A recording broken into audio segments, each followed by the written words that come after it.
Friends, जय भीम, जय भारत, जय संविधान। हमारे एक दिग्गज साथी मिले हैं, बुजुर्ग हैं और बहुत अच्छा ज्ञान रखते हैं, बहुत अच्छी नॉलेज रखते हैं, बहुत अच्छी जानकारी रखते हैं अपने बहुजन युवाओं के लिए, अपने बहुजन समाज के लिए, अपने समाज के लोगों के लिए। बहुत ही अच्छी कविता रचना इन्होंने कही है, अपने अल्फाजों में बड़े ही अच्छे अंदाज में प्रस्तुत करी है। तो मेरी रिकॉर्डिंग रह गई थी बाय मिस्टेक और अब ये उसको दोबारा कहेंगे उसी वक्तव्य को। मैं इनका बहुत बहुत साधुवाद अदा करता हूँ। जय भीम। मैं आज यहाँ दिल्ली में बाबा साहब अम्बेडकर भवन में आया हुआ हूँ और मेरे को यहाँ देखकर बहुत खुशी हुई कि बाबा साहब ने यहाँ जो संकल्प दिवस मना रखा है, तो हमारे साथियों ने बहुत अच्छा अरेंजमेंट किया हुआ है।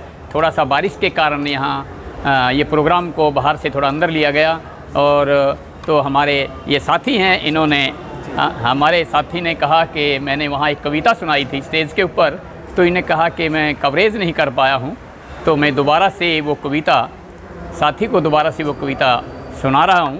तो ये कविता का शीर्षक है, ये गरीबों की बस्ती है, ये दलितों की बस्ती है, बोतल महंगी हुई तो क्या हुआ, यहाँ देसी थैली सस्ती है, ये दलितों की बस्ती है, ये दलितों की बस्ती है। ब्रह्मा विष्णु इनके घर में, कदम कदम पर जय श्री राम, रात जगावें शेरा वाली की कथा करें सत्यनारायण, जिसने इनके बुज़ुर्गों को मारा उन्हीं की कैस्ट इनके बजती है, ये दलितों की बस्ती है, ये दलितों की बस्ती है। बोतल महंगी हुई तो क्या हुआ, यहाँ देसी थैली सस्ती है। और ये आपस में भी लड़ते हैं, जैसे समता के बारे में बताया है कि आपस में कैसे लड़ते हैं। तू चूड़ा में चमार यह खटिक वह कोली, तू चूड़ा में चमार यह खटिक वह कोली, एक तो हम हो न पाए जगह जगह बन गई टोली। अरे जिसने हमारा उद्धार किया उसको तो हम हैं भूल गए, यहाँ औरों की झांकी सजती है, ये दलितों की बस्ती है। क्योंकि इसी समाज की महिलाएं हैं जो सबसे आगे वो सिर पे वो रख के कलश सबसे आगे वही रहती हैं, सज धज के रहती हैं। तो वही इस जो ये हिंदू धर्म है उसी को यही लोग ढोते हैं। और तभी एक साथी ने तभी इसी में ये कहा है कि हर महीने वृंदावन जावे माता वैष्णु 6-6 बार, गुड़गांवा की जात लगावे सोमनाथ को अब हैं त्यार, और बेटी इसकी 4 साल से 10वीं में ही पढ़ती है, ये दलितों की बस्ती है, ये दलितों की बस्ती है। क्योंकि सबसे ज़्यादा पाखंड इन्हीं घरों में होता है।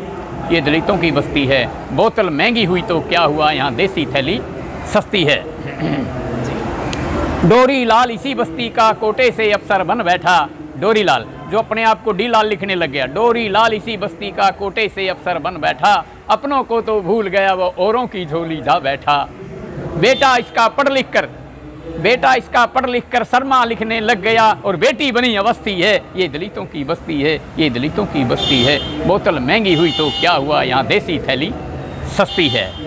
नकली बोधों की भी सुन लो, नकली बोधों की भी सुन लो, करनी कथनी में है अंतर, बात करते हैं बौद्ध धर्म की घर में पढ़ें वेद मंत्र।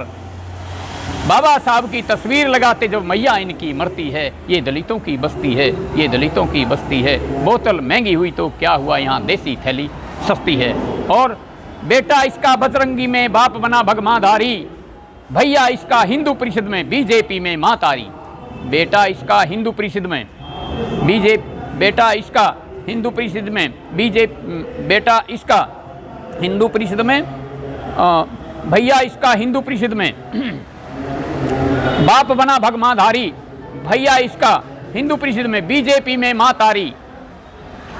10 दिन नवरात्रों के दिन में ढोलक इन्हीं के घर में बजती है, ये दलितों की बस्ती है, ये दलितों की बस्ती है। बोतल महंगी हुई तो क्या हुआ, यहाँ देसी थैली सस्ती है। मैं भी लिखना सीख गया हूँ गीत कहानी और कविता, मैं भी लिखना सीख गया हूँ गीत कहानी और कविता, इनके दुख दर्द की बातें मैं भी भला कहाँ लिखता, कैसे समझाऊं इन अपनों को, मुझे चिंता यही खटकती है, ये दलितों की बस्ती है, ये दलितों की बस्ती है। बोतल महंगी हुई तो क्या हुआ, यहाँ देसी थैली सस्ती है, देसी थैली सस्ती है। हमारे क्रांतिकारी साथी चौहान जी ने इस कविता को लिखा है, उन्हीं के लिखे हुए ये प्रेरणादायक कविता मैंने आपको सुनाई है।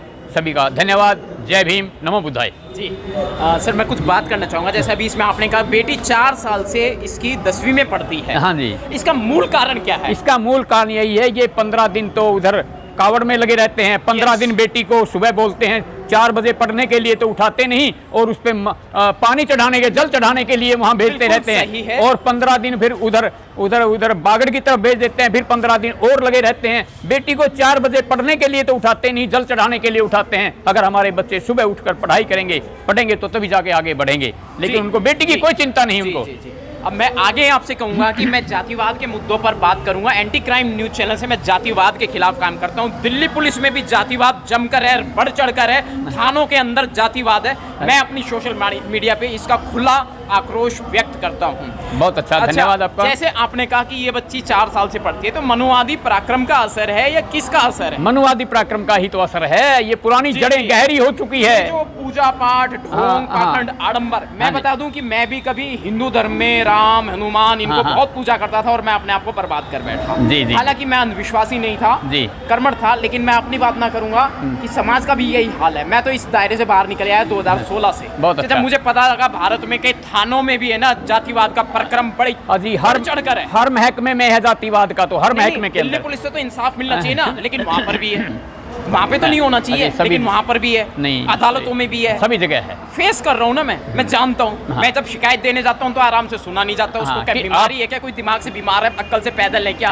मतलब दिमाग में मनुवाद भरा पड़ा है कि हमारी जाति ऊंची है तो तेरा इंसाफ नहीं होने वाला। इंसाफ नहीं होने वाला। सदा सदा हम प्रोटेक्शन करेंगे। सदा सदा यही प्रचार हुआ है, सदा सदा यही पीड़ित हुआ है यही समाज। तभी तो बाबा साहब ने इतनी लड़ाई लड़ी है, क्योंकि बाबा साहब इतने पढ़े लिखे होने के बावजूद भी उनके साथ कहीं जातिवाद का हाथ है। ये नहीं, ये मैं इतना नेहरू गांधी टीम ने क्योंकि उसके बारे में मेरे पास कोई सबूत नहीं है, मैं ऐसा नहीं बोल सकता।